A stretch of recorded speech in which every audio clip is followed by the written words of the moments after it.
Salut tout le monde, c'est le Red et aujourd'hui on se retrouve pour une nouvelle vidéo sur For Honor. Bon, je précise que du coup cette vidéo va être subdivisée en plein de chapitres et mini-chapitres pour parler du jeu dans son ensemble et qu'elle va se finir par une conclusion sur tout ce que j'aurais dit au sein de la vidéo. Voilà. Alors il faut tout d'abord savoir que For Honor c'est un jeu à l'univers médiéval avec différentes factions qui se combattent pour dominer les autres à l'aide de leurs héros pour pouvoir gagner des récompenses. Bien sûr si nous ne parlons seulement que du mode histoire. Ceci étant dit, passons à la vidéo.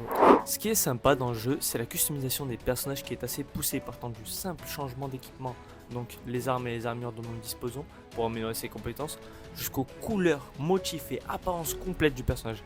Envie d'incarner un personnage féminin ou à contrario un personnage masculin parmi les personnages de base est bien faite, rien ne vous en empêche.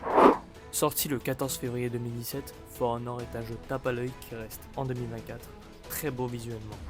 En 2024, For Honor a des serveurs dédiés et qui fonctionnent bien. Donc plus de bugs en pleine game ou rarement, du style ralentissement ou bien de se faire kick en plein combat. Parce que oui, à la sortie du jeu, les parties multijoueurs de For Honor étaient hébergées par les joueurs présents dans la partie. Donc je vous laisse imaginer le plaisir que c'était quand les joueurs qui hébergeaient la game se barraient en pleine partie.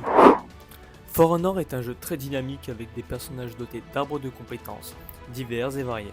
Entre les coups rapides, lourds, imparables, les esquives, les contres, etc. qui sont différents pour chaque personnage, vous ne risquerez clairement pas de vous ennuyer, mais qui dit un jeu dynamique et multijoueur dit que c'est un jeu très punitif.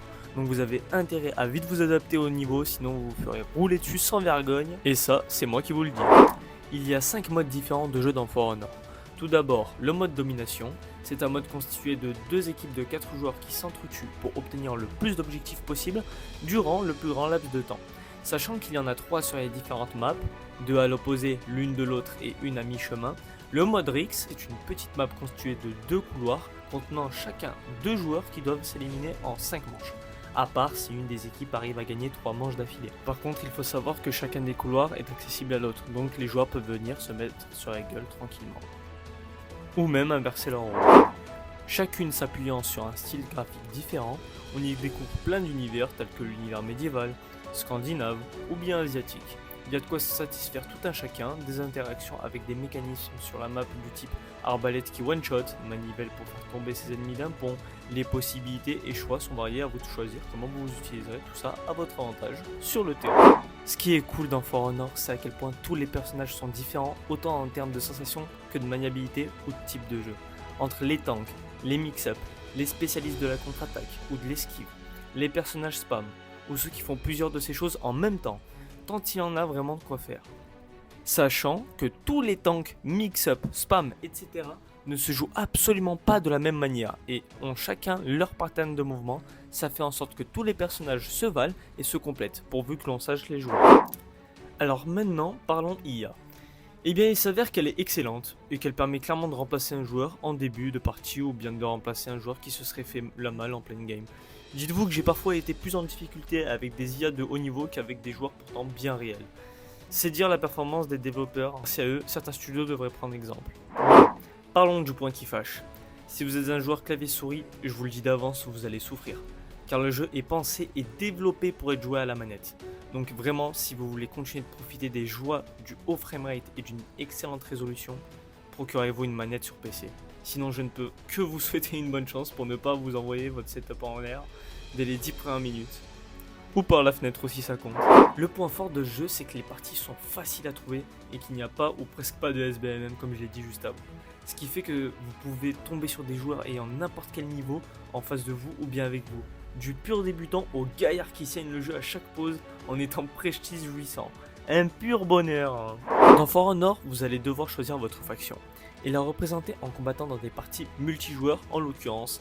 Chaque partie rapporte des points à votre faction qui permettent à terme de récupérer des territoires adverses. Sachant que toutes les 2 semaines, des récompenses sont offertes à toutes les factions selon leur progression dans la guerre de territoire. En 2024, tous les joueurs du monde, peu importe leur plateforme, peuvent jouer ensemble dans le multijoueur. Que ce soit des joueurs console ou bien des joueurs PC, que ce soit au clavier souris ou bien à la manette. For Honor est un jeu absolument excellent qui avec le temps a su se peaufiner, avec un studio qui a su faire jaillir son potentiel et exploiter de manière à ce que même 6 ans plus tard, ce jeu soit encore assailli de joueurs prêts à en découdre tout en représentant leur faction et personnages préférés. En résumé, ce jeu est un véritable plaisir à jouer, que ce soit avec des inconnus, de la famille ou des amis. Avec un gameplay excellent, un matchmaking aux petits oignons, une immersion folle, des graphismes encore d'actualité, tout en étant bien optimisé, tout ça dans un univers riche et absolument splendide, qui ne cesse de croître au fil du temps et des mises à jour. Est-ce que je vous le conseille? Absolument. Alors je vous invite à embarquer dans l'aventure. Si la vidéo t'a plu, n'oublie pas de t'abonner, partager, liker, commenter, ça soutient la chaîne et moi je te dis à bientôt, c'était le vert.